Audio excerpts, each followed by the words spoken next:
problem koji mi imamo jeste da je preduzeće Vodovod i kanalizacija ima problem sa finansijama, vrlo je zavisno preduzeće, upravo zbog proizvodne cene vode, tako da svaka pomoć koja može da se pruži tom preduzeću sa bilo koje strane je uvijek dobrodošla.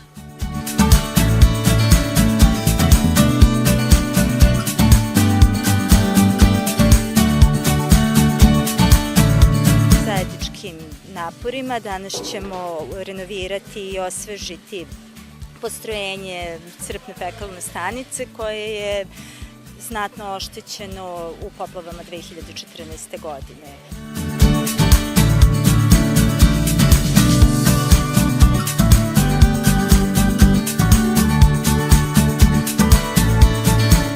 Rado su prihvatili poziv kad smo im se obratili da nam treba pomoć u vezi volontiranja i čišćenja ovog objekta.